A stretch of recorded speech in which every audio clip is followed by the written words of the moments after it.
Rajahmundry Danavaipeta HDFC bank నుంచి 2,20,50,000 రూపాయలతో పరారైన private agency ఉద్యోగి అశోక్ కుమార్ ను 24 గంటలు తిరగకుండానే తూర్పు గోదావరి పోలీసులు వలపన్ని పట్టుకున్నారు. అతని వద్ద 50,000 రూపాయల మినహా నగదు మొత్తం స్వాధీనం చేసుకున్నారు. కేసు నమోదు కాగానే ఎస్పీ నరసింహకిషోర్ వెంటనే డీఎస్పీ విజయపాల్ నేతృత్వంలో 5 బృందాలను రంగంలోకి దింపారు. ఎట్టకేలకు నిందితుడిని పోలీసులు పట్టుకున్నారు. దీనిపై మరింత సమాచారాన్ని తూర్పు గోదావరి జిల్లా నరసింహకిషోర్ తో మా ఉమ్మడి తూర్పు గోదావరి జిల్లా ప్రతినిధి శ్రీరామమూర్తి అందిస్తారు. రాజమండ్రి హెచ్డిఎఫ్సి బ్యాంకులో నిన్న మధ్యాహ్నం చోరీకి గురైన 2,20,00,000 రూపాయలని తూర్పుగోదావరి జిల్లా పోలీసులు ఛేదించారు. ఆ విషయాన్ని ఇక్కడ తూర్పుగోదావరి జిల్లా ఎస్పీ నరసింహకిషోర్ ఇప్పుడు మీడియా సమావేశంలో వెల్లడించారు. మొత్తం ఏ విధంగా ఈ 24 గంటలు తిరగకుండా ఈ కేసును ఛేదించారో ఎస్పీ నరసింహకిషోర్ని అడిగి తెలుసుకుందాం. చెప్పండి సార్, మీరు ఏ విధంగా ఈ కేసుని 24 గంటలు తిరగకుండా ఛేదించగలిగారు? అసలు ఏ విధంగా ఈ మనీ అక్కడి నుంచి ఆ వ్యక్తి తీసుకుని వెళ్ళిపోయారు? ఇతను 12:30కి హెచ్డిఎఫ్సిలో రోజు రెగ్యులర్గా క్యాష్ ట్రాన్స్పోర్టేషన్ ఏటీఎంస్కి జరుగుతూ ఉంటుంది. సో ఇది ఇటాచీ క్యాష్ మేనేజ్మెంట్ సర్వీస్ వాళ్ళు చేస్తారు. హెచ్డిఎఫ్సి వాళ్ళు వాళ్ళకి క్యాష్ హ్యాండ్ ఓవర్ చేస్తారు. ఇది అవుట్ సోర్సింగ్ ఏజెన్సీ. సో నిన్నటి రోజు 12:30కి అశోక్ అనేటటువంటి ఒక వ్యక్తి కపిలేశ్వరం కోనసీమ జిల్లాకి సంబంధించిన వ్యక్తి గత 4 సంవత్సరాలుగా చేస్తున్నాడు. ఆయన ఒక ప్లాన్ ప్రకారం ఈ క్యాష్ని ఎవరికి తెలియకుండా సూట్ కేసెస్ ఏదైతే ఈ ట్రాన్స్పోర్టేషన్లో ఉండే లూప్ హోల్స్ అన్ని అబ్జర్వ్ చేసి దాన్ని తీసుకొని ఒక కారులో తీసుకొని వెళ్ళాడు, white డిజైర్లో.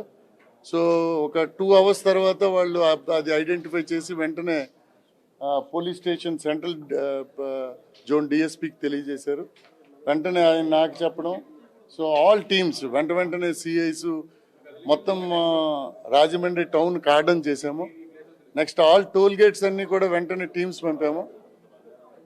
We found that a toll గేట్లోంచి ఆ వెహికల్ పోలేదు. దెన్ అప్పుడు ఏం చేసామంటే ఎక్కడైతే టోల్ గేట్స్ లేవో ఆ ఏరియాలో తిరగచ్చు, మా క్లూస్ కూడా లేవు. Then later on technical clues develop అయ్యాయి.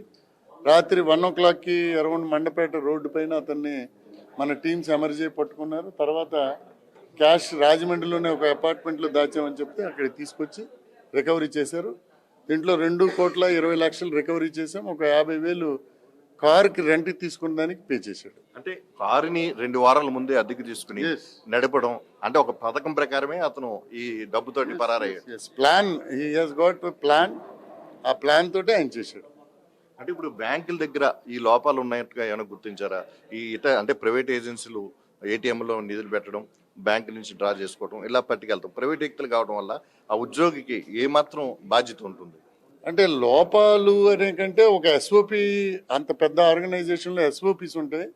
ఈ ఎస్ఓపిని అమలు చేసేటటువంటి వ్యక్తులు మారినప్పుడు కానీ దాన్ని లెథార్జిక్ వ్యూ అంటే రోజు జరుగుతుంది కదా, ఈజీ గోయింగ్ వల్ల ఎవడైతే క్రిమినల్ ఉంటాడో వాడు దాన్ని అడ్వాంటేజ్ కింద తీసుకొని ఇలా బూటీ తీసుకొని వెళ్ళిపోతుంటాడు. కాబట్టి ఎప్పటికప్పుడు ఈ ఎస్ఓపిస్ని రివైజ్ చేసుకుంటా దాన్ని మళ్ళీ చెక్ చేసుకుంటా ముందుకెళ్ళినట్టయితే ఇలాంటివి జరగవు. అంటే ఇతను ఒక్కడే ఇది ఉంటుంటారా? ఇంకా టీం ఎవరైనా, అందరూ ఉన్న టీం ఎవరైనా కలిసి చూడాలండి. అది ఫర్దర్ ఇన్వెస్టిగేషన్లో విల్ టేక్ ఇట్ అప్.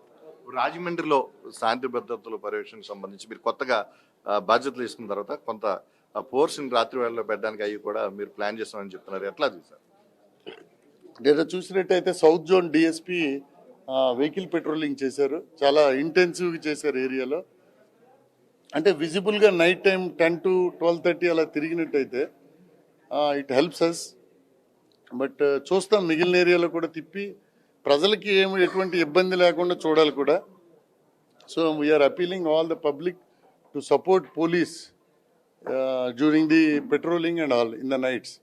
ఎవరైతే మామూలు సివిలియన్స్ కూడా చెక్ చేసినప్పుడు కొంత ఇబ్బంది, అంటే మాకెందుకు ఆపుతున్నారు, మమ్మల్ని ఎందుకు చెక్ చేస్తున్నారు, మా కారు ఎందుకని మంచి వ్యక్తులు కనిపించవచ్చు. But at the same time bad people తిరుగుతుంటారు అదే టైంలో, కాబట్టి ఇబ్బంది అవుతుంది. మా కానిస్టేబుల్స్, ఎస్ఐస్ అందరికి చెప్తా బీ రెస్పెక్ట్ఫుల్ అండ్ చెక్ చేయమని చెప్తా. ఇది 24 గంటలు తిరగకుండానే రాజమండ్రి హెచ్డిఎఫ్సి బ్యాంకులో ఏదైతే ప్రైవేట్ ఏజెన్సీ ఉద్యోగి ఉన్నాడు అశోక్ కుమార్ పట్టుకుని వెళ్ళిపోయిన నగదని మొత్తం 2,20,00,000 రూపాయలు కూడా స్వాధీనం చేసుకున్నట్టుగా చెప్తున్నారు. ఇంకా దీని మీద ఫర్దర్ ఎంక్వైరీ కూడా కస్టడీకి తీసుకుని కూడా విచారణ చేస్తామని చెప్తున్నారు. ప్రస్తుతం అయితే ఇలాంటి పరిస్థితులు అన్ని బ్యాంకుల్లో కూడా ఏ విధంగా ఈ ఏజెన్సీలు పనిచేస్తున్నాయి, ఈ మనీ ఏటీఎంలో ఎలా పెడుతున్నారు, దీనికి సంబంధించిన అంశాల మీద కూడా మేము ఆ బ్యాంక్ అధికారులతో కూడా చర్చించి దీన్ని మరింతగా పటిష్టంగా అమలు జరిగేలాగా ఇక మీద ఇలాంటి పొరపాట్లు జరగకుండా ఇలాంటి చోరీలు గురి కాకుండా చూడడానికి కూడా చర్యలు చేపడతామని చెప్పేసి కూడా ఎస్పీ నరసింహ కిషోర్ చెప్తున్నారు. కెమెరామెన్ రామకృష్ణతో శ్రీరామూర్తి, ప్రైమ్ న్యూస్, రాజమండ్రి నుంచి.